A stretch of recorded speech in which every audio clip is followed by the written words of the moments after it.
प्यारे बच्चों, आज 11th क्लास के एक्सरसाइज 5 में आपका स्वागत है।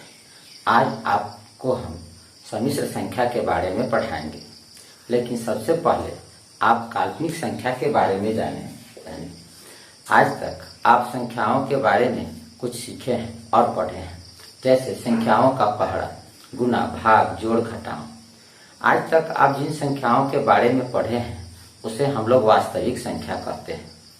अब हम लोग एक दूसरी संख्या के बारे में जानेंगे, जिसे हम लोग काल्पनिक संख्या या इमेजिनरी नंबर के नाम से जानते हैं। यह काल्पनिक संख्या क्या है? वैसी संख्या जो रूट के अंदर माइनस के रूप में लिखा गया, इसे हम लोग काल्पनिक संख्या कहते हैं। जरा आप ध्यान दीजिए, काल्पनिक संख्या किसे कहेंगे? वैसी संख्या जिसके ऊपर रूट हो और रूट के अंदर माइनस का चिन्ह हो, जैसे रूट अंडर -7। यह काल्पनिक संख्या है क्योंकि रूट के अंदर माइनस का चिन्ह है। फिर रूट अंडर -19, यह भी काल्पनिक संख्या है क्योंकि रूट के अंदर माइनस का चिन्ह है। अब एक दूसरी संख्या देखें, -√7। क्या यह काल्पनिक संख्या है? तो आप कहेंगे कि यह काल्पनिक संख्या नहीं है, क्योंकि रूट के भीतर माइनस का चिन्ह नहीं है, यह रूट के बाहर है। फिर अगर लिखा हो -7, क्या यह काल्पनिक संख्या है? तो नहीं, यह काल्पनिक संख्या नहीं है, क्योंकि इसमें माइनस तो है परंतु रूट का चिन्ह नहीं है। इसलिए काल्पनिक संख्या की पहचान है कि रूट का चिन्ह हो और उसके भीतर माइनस हो। अब आप कहीं भी काल्पनिक संख्या लिखा हो तो आप उसे आसानी से पहचान लेंगे। उसकी दो पहचान है, एक तो रूट का चिन्ह हो और दूसरे रूट के अंदर माइनस का चिन्ह हो। अगर इस तरह की संख्या ना है, अर्थात काल्पनिक संख्या ना है, तो उसे हम लोग वास्तविक संख्या कहते हैं। अर्थात संख्याएं दो प्रकार की हुई, एक वास्तविक संख्या और दूसरी काल्पनिक संख्या। अब तुम कहोगे कि वास्तविक और काल्पनिक संख्या को पहचानने का क्या दूसरा भी कोई उपाय है? तो हाँ, हम लोग दूसरे ढंग से भी इस दोनों को पहचान सकते हैं। वह संख्या जिसका वर्ग धनात्मक होता है उसे हम लोग वास्तविक संख्या कहते हैं, और वह संख्या जिसका वर्ग ऋणात्मक होता है उसे काल्पनिक संख्या कहते हैं। आप इसे याद कर लें। वास्तविक संख्या एवं काल्पनिक संख्या, real number and imaginary number. जिस संख्या का वर्ग धनात्मक होता है उसे वास्तविक संख्या तथा जिस संख्या का वर्ग ऋणात्मक होता है उसे काल्पनिक संख्या, इमेजिनरी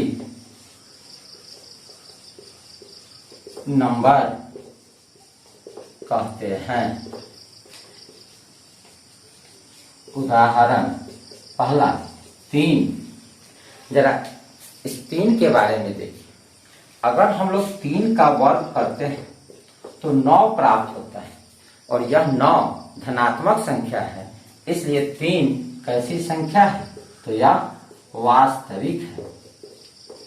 उसी तरह से अगर रूट अंडर -3 लिखा हो, तो जब हम लोग रूट अंडर -3 का वर्ग करते हैं तो आप जानते हैं वर्ग करते समय रूट और स्क्वायर दोनों हट जाता है।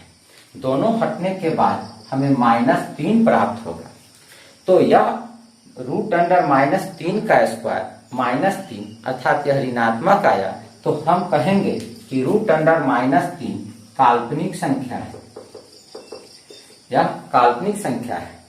उसी तरह से अगर रूट अंडर -16 लिखा तो देखिए यह रूट अंडर -16 का स्क्वायर करोगे तो यह -16 आएगा, अतः रूट अंडर -16 भी काल्पनिक संख्या है। तो अब आप जान गए कि काल्पनिक संख्या किसे कहेंगे और वास्तविक संख्या किसे कहेंगे। काल्पनिक संख्या उसे कहेंगे जिसका वर्ग ऋणात्मक हो, वास्तविक संख्या उसे कहेंगे जिसका वर्ग धनात्मक हो। काल्पनिक संख्या की दूसरी पहचान क्या है कि रूट का चिन्ह और उसके भीतर माइनस का चिन्ह। अगर रूट का चिन्ह और उसके अंदर माइनस के चिन्ह में कोई एक ना हो तो हम उसे काल्पनिक ना कह करके वास्तविक संख्या कहेंगे। अब एक दूसरी बात आपको बताते हैं।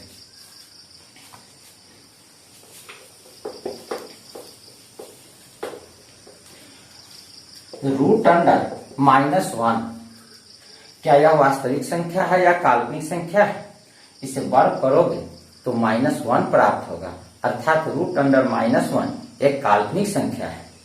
और यूलर ने इसे एक संकेत के रूप में लिखा और रूट अंडर -1 को उन्होंने इस तरह आई के तरह लिखा, लेकिन हम लोग इसे आयोटा पढ़ते हैं, आयोटा पढ़ते हैं। तो अब आप एक नई बात सीख गए कि रूट अंडर -1 को हमें क्या कहना है? आयोटा कहना है। रूट अंडर -1 को आयोटा से सूचित करते हैं। हम लोग और भी काल्पनिक संख्याओं को आयोटा के रूप में लिख सकते हैं, जैसे रूट अंडर -7। जरा देखें, रूट अंडर -7 में जो -7 है इसे हम लोग 7 × -1 लिख सकते हैं। फिर आप जानते हैं कि इसे √7 × रूट अंडर -1 लिखा जा सकता है। रूट अंडर 7 इंटू और रूट अंडर -1 को किस तरह से सूचित करते हैं? तो आयोटा के रूप में सूचित करते हैं। तो रूट अंडर -1 की जगह हम लोग आयोटा लिख सकते हैं। इस तरह root under -7 root under 7 iota के रूप में लिखा गया। अब आप एक दूसरी संख्या को स्वतः लिखने का प्रयास कीजिए। रूट अंडर -9 इसे आयोटा के रूप में कैसे लिखेंगे? तो आप लिखेंगे पहले 9 × -1, फिर root under 9 × root under -1। Root under 9 का मान 3 होगा और रूट अंडर -1 को किस तरह से सूचित करेंगे? तो इसे आयोटा से सूचित करेंगे, तो यह हुआ आयोटा। अर्थात रूट अंडर -1 जो एक काल्पनिक संख्या है उसे हम लोग 3 आयोटा के रूप में लिखते हैं।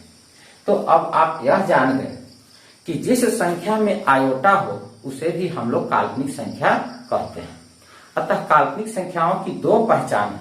पहला, एक तो रूट के अंदर माइनस में लिखी गई संख्या हो, और दूसरी कोई संख्या जिसमें आयोटा हो, जैसे 3 iota, 4 iota, root under 7 iota इत्यादि। यह सभी भी काल्पनिक संख्याएं हैं। अब आप आयोटा के पावर घात के रूप में जानें।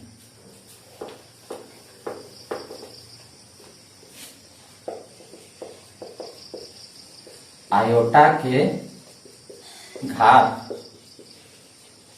Power of iota. जरा आप देखें आयोटा का माने क्या हुआ? यूलर के अनुसार आयोटा का माने हुआ रूट अंडर -1। आयोटा का पावर 2 अर्थात आयोटा स्क्वायर बराबर रूट अंडर -1 × रूट अंडर -1 बराबर रूट अंडर -1 का स्क्वायर अर्थात -1। आयोटा का पावर 3, तो आयोटा स्क्वायर इंटू आयोटा। जरा बताइए आयोटा स्क्वायर के बारे में आपने क्या सीखा है? -1। तो यहाँ आयोटा स्क्वायर लिखा हुआ है, इसे आप -1 लिख दीजिए इंटू आयोटा बराबर माइनस आयोटा। तो आपने सीखा आयोटा के पावर 3 को माइनस आयोटा लिखेंगे, अर्थात आयोटा क्यूब बराबर माइनस आयोटा। आयोटा का पावर 4 बराबर iota square into iota square. अब आप जरा सोचिए, आयोटा स्क्वायर को क्या लिख सकते हैं? तो इसे हम लोग -1 लिखेंगे। फिर दूसरे आयोटा स्क्वायर को क्या लिखेंगे? तो -1। -1 इंटू -1 1, इसलिए आयोटा का पावर 4 बराबर 1। अतः आपको इन 4 बातों को याद कर लेना है। पहली बात, आयोटा का मतलब √(-1), iota square -1, iota cube minus iota, iota का 4 बराबर 1। आयोटा के अन्य घातों को भी आप बड़ी आसानी से निकाल सकते हैं। आयोटा का पावर 80 का मान निकालें। आपको आयोटा का पावर 80 का मान ज्ञात करना है। आप इसे कैसे ज्ञात कीजिएगा? तो इसका हल देखिए। आयोटा का पावर 80 इक्वल टू, आप सर्वप्रथम इस 80 में अर्थात 80 में 4 से भाग दे दीजिए। अगर आप इसे डिवाइड कीजिएगा तो प्राप्त होगा 4 दूना 8, 0 और 0, यहां भी 0। आप यूक्लिड विभाजन प्रमेयिका पढ़े, उसके अनुसार आप इस 80 को लिखिएगा 4 गुना 20 और शेष फल के रूप में कितना लिखिएगा? 0। तो अगर आप इसे सजाएं तो आपको लिखना होगा आयोटा का पावर 4 गुना 20। आप जानते हैं a के पावर m इंटू n को हम लोग a के पावर m और इसका पावर n लिखते हैं। इस सूत्र के अनुसार अगर हम इसे लिखें तो यह लिखाएगा आयोटा का पावर 4 और इसका पावर 20। जरा सोचिए, थोड़ा देर पहले आपको क्या सिखाया है कि आयोटा का मतलब √(-1), आयोटा स्क्वायर का मतलब -1, आयोटा के पावर 4 का मतलब 1। तो हम लोग इस आयोटा के पावर 4 को 1 लिखेंगे और फिर इसका पावर हम लोग 20 लिख दिए, अर्थात 20 लिख दिए। तो 1 का पावर कुछ भी हो तो वह 1 ही होता है, अर्थात यह 1 प्राप्त हुआ। अतः आयोटा का पावर 80 बराबर कितना है?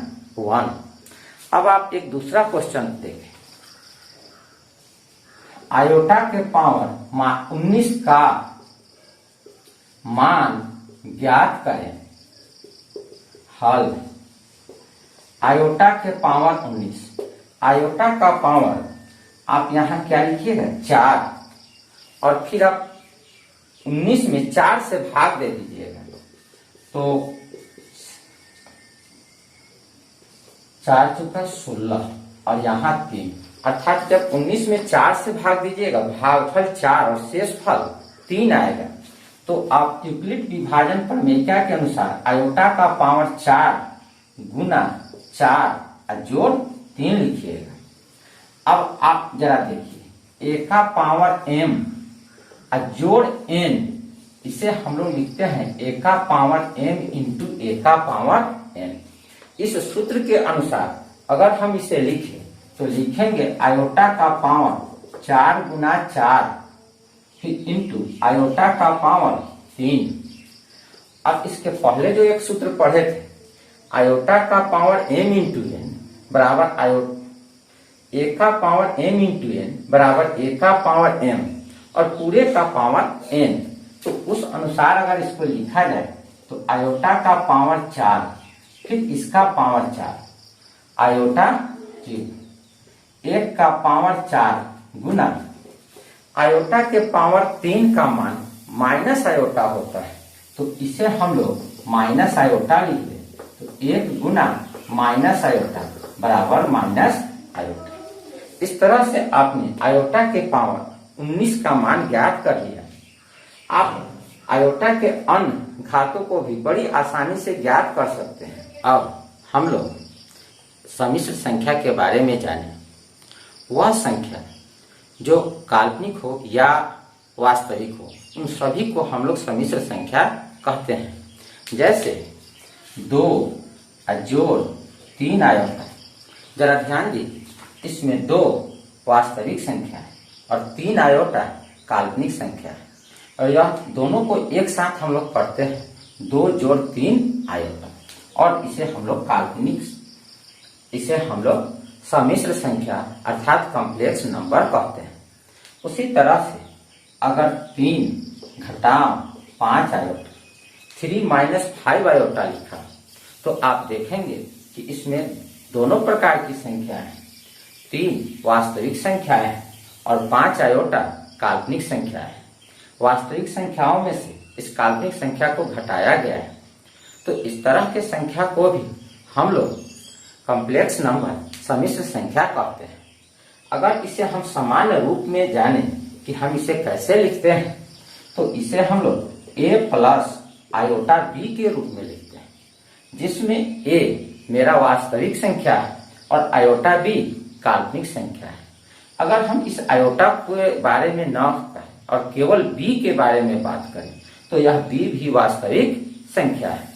अतः वैसी संख्या जो a प्लस आयोटा b के रूप में हो, उसे हम लोग सम्मिश्र संख्या कहते हैं।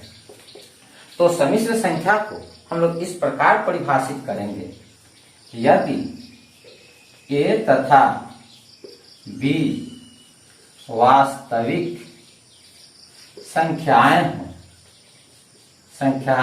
हो तथा √(-1) बराबर आयोटा हो, तो a प्लस आयोटा b के रूट की संख्या को सम्मिश्र संख्या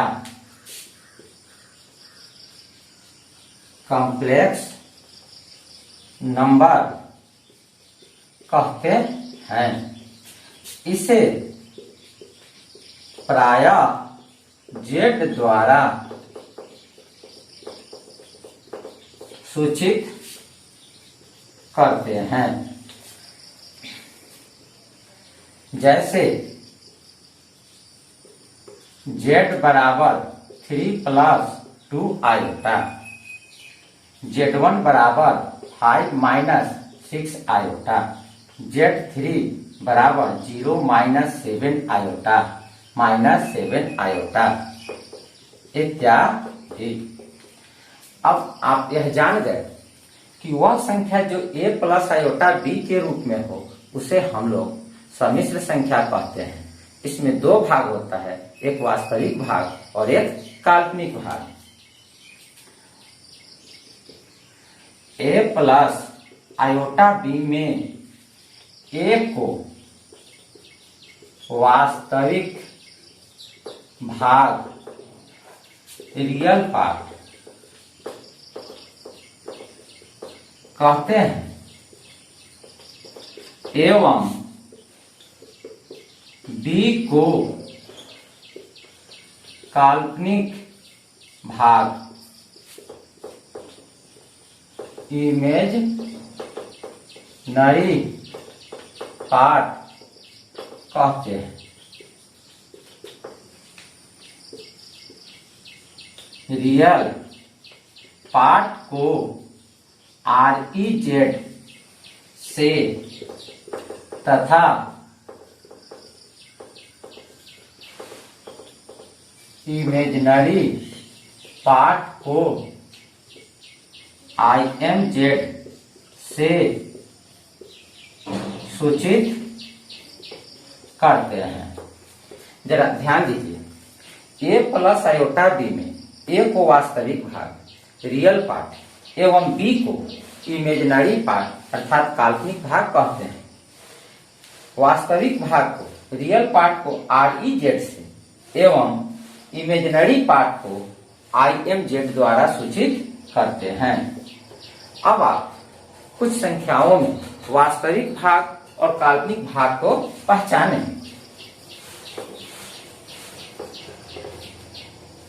3 + 4 आयोटा में REZ बराबर 3 + 4 आयोटा में REZ अर्थात इसका रियल पार्ट कितना है तो 3 है। तो REZ का मान 3 और इसका इमेजिनरी पार्ट IMZ कितना होगा तो आयोटा के साथ उसके गुणांक में जो संख्या लिखी गई है उसे ही हम लोग इमेजिनरी पार्ट के रूप में जानते हैं। तो यहाँ कितना लिखा गया है तो यहाँ 4 है अर्थात 4 है। तो इमेजिनरी पार्ट इसका 4 हुआ। अब एक दूसरी संख्या Z बराबर √7 + 3 आयोटा में बच्चों REZ कितना होगा तो यहाँ √7 होगा और IMZ इमेजिनरी पार्ट कितना होगा तो 3 होगा। तो आप किसी भी कॉम्प्लेक्स नंबर में उसके रियल और इमेजिनरी पार्ट को बड़ी आसानी से पहचान सकते हैं। एक प्रश्न देखें।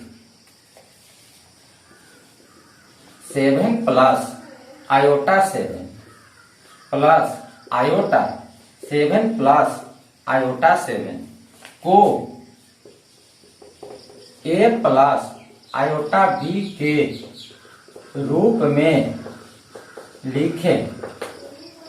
हल 7 + iota 7 + iota 7 + iota 7 equal to, जरा आप इसे सरल कर दें और जहां भी आयोटा का पावर 2 आए माइनस लिखे, 3 आए माइनस आयोटा लिखे। इस तरह आयोटा के घातों को आयोटा माइनस आयोटा -1 या 1 के रूप में बदल दे और इसे सरल करके A + आयोटा B में लाए।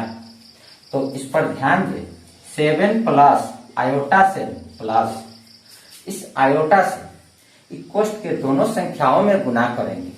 अगर आयोटा से 7 में गुना करें तो 7 आयोटा अर्थात 7 आयोटा प्लस आयोटा से आयोटा 7 में गुना करें तो आयोटा स्क्वायर 7 7 प्लस, अब जरा देखिए आयोटा 7 और प्लस आयोटा 7 कितना होगा तो यह दोनों जोड़िएगा तो 14 आयोटा अर्थात 14 आयोटा होगा। आयोटा स्क्वायर का मान -1, आप थोड़ा देर पहले इसे पढ़े हैं, आप इसे याद कर लीजिए। आयोटा स्क्वायर का मान -1 और फिर यह 7 × 7 प्लस 14 आयोटा -7, 7 प्लस में और एक 7 माइनस में दोनों कैंसिल हो गया तो बचा 14 आयोटा।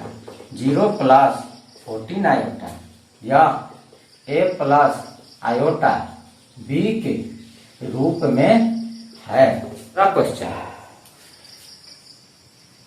1/5 प्लस आयोटा 2/5 -4 + आयोटा 5/2 को A + आयोटा B के रूप में लिखें। हल 1/5 plus iota 2/5 -4 + iota 5/2 equal to 1/5 plus iota 2/5 minus, इस माइनस से इस कोष्ठ के सभी संख्याओं में गुना करेंगे तो हमें प्राप्त होगा -4 माइनस आयोटा 5/2 1/5 -4। यह जो दो जगह रियल नंबर है, वास्तविक संख्या है, इसको हम एक साथ लिख लेते हैं और दो इमेजिनरी नंबर है उसे हम लोग एक साथ लिख लेते हैं। तो यह होगा प्लस आयोटा 2/5 माइनस आयोटा 5/2।